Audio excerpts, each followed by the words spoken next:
महीने के हवाले से उस पर कुछ कन्फ्यूजन चल रहा है कि पाकिस्तान ने इतने पैसे देने हैं और फलां डेट को देने हैं, दिए या नहीं दिए। तो इस हवाले से मैं ये क्लियर कर दूं कि जून के महीने में जो हमारी जो मेन पेमेंट्स जो ड्यू थी उसमें 1 बिलियन जो था वो चाइना डेवलपमेंट बैंक का था और 300 मिलियन बैंक ऑफ चाइना के थे। ये पेमेंट जो है ये महीने के करीबन आखिरी हफ्ते में पेमेंट्स ड्यू थी और चाइना के साथ यानी चाइनीज़ बैंक्स के साथ जो हमारा अरेंजमेंट हमेशा से रहा है कि हम पेमेंट वापस करते हैं और फिर वो सारा प्रोसेस जब मुकम्मल होता है उनके मैनेजमेंट का, बैंक जब उसको दोबारा पाकिस्तान को फैसिलिटी देता है तो उसके बाद वो पाकिस्तान को वापस पैसे मिल जाते हैं। इसमें नॉर्मली कई दफ़ा काफ़ी हफ्ते लग जाते हैं और जब ये पिछली पेमेंट्स थी तो आपको याद होगा कि कुछ महीने लग गए थे। तो उस चीज़ को मद्देनज़र रखते हुए कि ये जो माली साल चूँकि 30 जून को क्लोज़ हो रहा है तो एज ए यानी मैनेजमेंट स्ट्रेटजी कह लें फंड्स की, तो हमने फिर चाइनीज़ दोनों बैंक्स के साथ रब्ता किया मिनिस्ट्री ऑफ फाइनेंस ने और उनको हमने ये ऑफ़र किया कि हम ये आपकी पेमेंट जो हैं बजाय आखिरी हफ्ते से हम इनको पहले पेमेंट कर देते हैं। जो पहले पेमेंट्स होती हैं यानी जो डेट तय होती है अगर आप उसको 2 हफ्ते 3 हफ्ते पहले पे करें तो जो स्टैंडर्ड प्रैक्टिस है बैंकों की वो फिर कुछ आपको कुछ थोड़ा सा चार्ज करते हैं, जुर्माना कह लें या को फीस कह लें। तो वो भी हमने दोनों बैंकों के साथ ये तय हुआ कि हम कोई अर्ली पेमेंट का या जल्दी पेमेंट की कोई फीस या जुर्माना नहीं देंगे, सिर्फ जो रकम हमने देनी है वही देंगे। 1 बिलियन एक बैंक को चाइना डेवलपमेंट बैंक और दूसरे बैंक को 300 मिलियन जो कि बैंक ऑफ चाइना।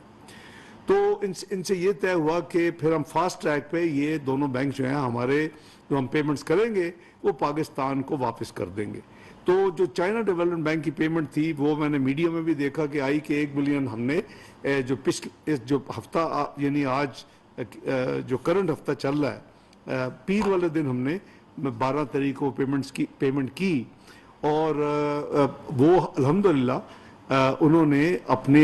हमारे साथ जो अंडरस्टैंडिंग थी वो गुजरा हुआ जो कल जुमा था उसमें उन्होंने वो पेमेंट पाकिस्तान को वापस कर दी, जो कि आज मीडिया में रिपोर्टेड भी है।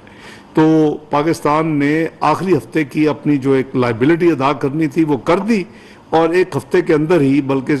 पीर को दी और जुमे को वो उन्होंने हमें पहले ये फास्टेस्ट जो एक कह लें कि एग्जीक्यूशन हुआ हमारे एग्रीमेंट को ये एक एग्जांपल है उसकी। तो अल्हम्दुलिल्लाह वो हो चुका। हमने दूसरी भी $300 मिलियन की जो पेमेंट है वो हमने कर दी जुमे को, यानी कल जो गुजरा है, और इंशाअल्लाह अगले जो आने वाले 3-4-5 दिन है वो भी पेमेंट हमारी जो अंडरस्टैंडिंग है जिसके लिए एग्जीक्यूशन हो चुकी है, एग्रीमेंट हो चुका है। ये करीबन 1 महीने पहले हमने एडवांस ये अपनी स्ट्रेटजी के तौर के ऊपर ये उनसे सारी नेगोशिएशंस भी की, क्योंकि डॉक्यूमेंटेशन सारा प्रोसेस काफ़ी टाइम लेता है कई दफ़ा, तो वो हो चुकी है। तो इसलिए ये भी रकम जो है ये पाकिस्तान को वापस इंशाअल्लाह अगले 3-4 रोज़ में $300 मिलियन भी वापस आ जाएगा। तीसरी जो मेजर पेमेंट जो मैंने कुछ मीडिया में पार्ट ऑफ द मीडिया में पढ़ा है वो ठीक है, जो फ्लैग किया उन्होंने कि 500 मिलियन की 2 पेमेंट यानी टोटल 1 बिलियन जो है वो चाइनीज़ यानी स्टेट टू स्टेट जो हमारी डीलिंग होती है वो भी ड्यू है। तो अल्हम्दुलिल्लाह उसकी भी रिन्यूअल के हवाले से हर चीज़ इन ऑर्डर है और वो भी अपने वक्त पे आने पे यानी आखिरी हफ्ते में जो ड्यू डेट्स है उनके ऊपर इंशाल्लाह वो भी रिन्यू हो जाएंगी। तो आज से यानी 2 महीने पहले रफली अप्रैल में एक इंटरनेशनल रेटिंग एजेंसी ने कहा था कि पाकिस्तान ने मई और जून में $3.7 बिलियन देने हैं, तो ये कैसे देंगे, इनका कैसे मैनेज करेंगे और ये लाइकली है कि कोई डिफ़ॉल्ट का ख़तरा है। तो मैंने उस वक्त भी रिएक्शन दिया था कि जितनी पेमेंट्स पाकिस्तान की मई या जून में है वो उसका अल्हम्दुलिल्लाह तमाम अरेंजमेंट इन प्लेस है और उसमें कोई किसी किस्म की फ़िक्र की ज़रूरत नहीं। तो हमारे जो बाकी रफली कह लें कि 2 हफ्ते से कम वक्त रह गया है, तमाम पेमेंट्स इंशाल्लाह वक्त पे होंगी और रिजर्व भी इंशाल्लाह जैसे मेंटेन हो रहे हैं foreign exchange reserves state bank और कमर्शियल बैंक्स के, वो भी उसमें कोई मेजर कोई तब्दीली नहीं होगी। तो ये मैंने गुजारिश करनी थी कि एक ताकि क्लैरिफाई कर दूं के बजाय ये कि स्पेकुलेशन लोग गेस वर्क करें, तो ये एक तो ये क्लैरिफिकेशन है। दूसरा, पिछले 3 दिन से मीडिया में बहुत डिस्कस हो रहा है और काफ़ी उसको हाइप क्रिएट की जा रही है कि जो शेल पेट्रोलियम कंपनी है उसने जो पाकिस्तान में उसकी जो इन्वेस्टमेंट है या उसकी जो कंपनी है उसके जो अपने उसके शेयर्स हैं वो जो इंटरनेशनल शेल है वो पाकिस्तान की जो शेल कंपनी है जो पेट्रोल की कंपनी है उसमें अपने उसको बिजनेस जो है वो फरोख्त कर रही है और मुल्क से जा रही है। ये इंफॉर्मेशन इस तरह नहीं है, इसमें थोड़ी सी क्लैरिफिकेशन की ज़रूरत है। शेल अपना जो बिजनेस है वो बंद नहीं कर रहा पाकिस्तान, जो कुछ मीडिया में लिखा गया। शेल अपना जो बिजनेस चूंकि जारी वो बिजनेस रहेगा,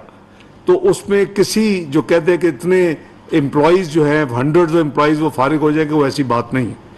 शेल तीसरी चीज़ ये है कि शेल जो भी फैसला करेगा वो हुकूमत पाकिस्तान